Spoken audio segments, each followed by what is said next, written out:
अस्सलाम वालेकुम my YouTube family. उम्मीद है कि आप सब ठीक ठाक होंगे और खैरियत से होंगे। अल्हम्दुलिल्लाह मैं भी बिल्कुल ठीक हूँ। और यहाँ पे आज भी वेदर बहुत ही कमाल का था। कमाल का वेदर से मुराद ये है यहाँ पे कि यहाँ पे धूप निकली हुई थी, शानदार किस्म की धूप। यहाँ पे वेदर को आउट क्लास तब कह सकते हैं जब धूप निकली हो। जब बारिश हो रही हो तो यहाँ पे कहा जाता है कि वेदर जो है वो बहुत ही आज ख़राब वेदर है, बिल्कुल टोटली अपोजिट है पाकिस्तान से रिलेटेड। यहाँ पे ये आज ऐसी धूप निकली हुई थी जैसे कि आप पाकिस्तान में सर्दियों में धूप सेकते हैं ना, बिल्कुल वही वाला हिसाब था। पिछले कुछ महीनों से हमने धूप की शक्ल तक नहीं देखी थी। ऑन एंड ऑफ सूरज आता था, 1-2 मिनट की झलक दिखाता और गायब हो जाता था और उसका कोई फ़ायदा भी नहीं था। इसलिए आज वेदर बहुत अच्छा था तो हमने सोचा बच्चों को पार्क लेके जाया जाए, क्योंकि बच्चे घर में बैठ के बहुत तंग आ जाते हैं। यहाँ पे जब वेदर इस तरह का ख़राब होता है तो बाहर ले जाना भी इम्पॉसिबल हो जाता है कि बच्चों को कोई ठंड ना लग जाए, बच्चे बीमार ना हो जाए।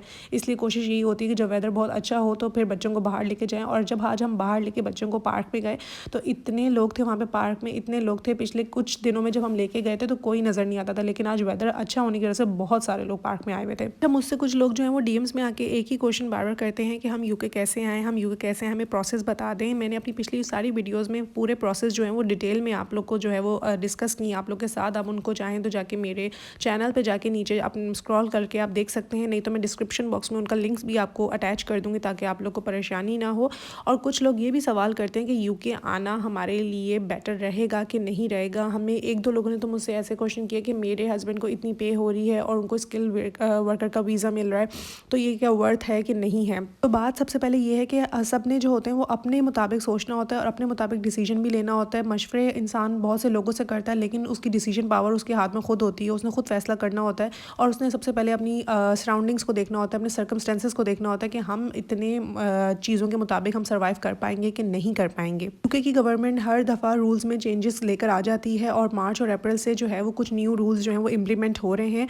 तो यहाँ पे रूल्स जो हैं वो हर साल की तरह जो है वो चेंजेस होते रहते हैं और ये अब मज़ीद आने वाले दिनों में और मज़ीद सख्त होते जा रहे हैं, क्योंकि यूके की गवर्नमेंट की ये कोशिश है कि अब मज़ीद इमिग्रेशन के जो लोग हैं, इमिग्रेंट्स हैं, वो लोग ना आएँ और इसको कम से कम कर दिया जाए ताकि कम से कम लोग यहाँ पे आएँ और सेटलमेंट के लिए यहाँ पे कोशिश करें। प्रायोरिटी जो सबसे ज़्यादा लोगों का रुझान रहा है सेटलमेंट होने के लिए वो यहाँ पे यूके में स्टूडेंट वीज़ा का एक रूट था और एक है केयर टेकर का वीज़ा। ये 2 वीज़े बहुत ज़्यादा इन थे और इनकी बेसिस पे बहुत से लोगों ने सेटलमेंट भी किया और अब तक जो है वो कोशिश कर रहे हैं। लेकिन अब आने वाले दिनों में यूके ने ये रूल बहुत ज़्यादा सख्त कर दिया, बहुत स्ट्रिक्टनेस हो गई है। अब ना तो आप अपने स्टूडेंट वीज़ा पे डिपेंडेंट्स ला सकते हैं अनलेस कि आप पीएचडी पे आ रहे हों, और अपने जो केयर टेकर का वीज़ा है उस पर भी आप डिपेंडेंट्स नहीं ला सकते हैं। ये सब चीज़ें जो है यूके ने अब स्ट्रिक्ट कर दी हैं, बाउंड कर दी हैं। बात यहाँ पे करें IHS फ़ीस की, तो IHS फ़ीस भी अब इंक्रीज़ कर दी गई है। एक अगर स्टूडेंट आ रहा है तो उसको अपनी IHS फ़ीस जो है वो 1000 पर पाउंड जो है वो ईयर पे करनी है, और अगर वो मास्टर्स के प्रोग्राम में आ रहा है तो 1000 है, और अगर वो बैचलर के प्रोग्राम पे आ रहा है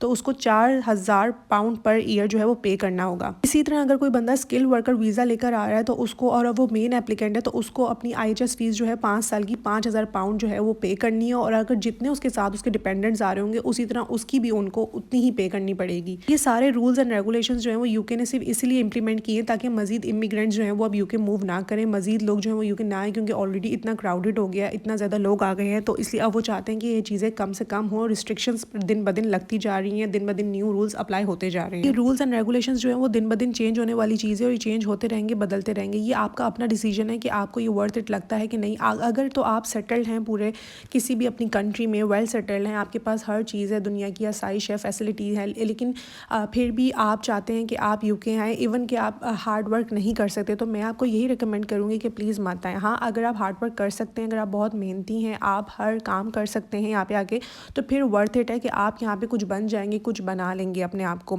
मुझसे किसी ने पूछा था कि पीएचडी के रूट पे मैं आ सकती हूँ कि नहीं आ सकती, तो बिल्कुल आप पीएचडी के रूट पे आ सकते हैं और अपने डिपेंडेंट भी साथ लेकर आ सकते हैं।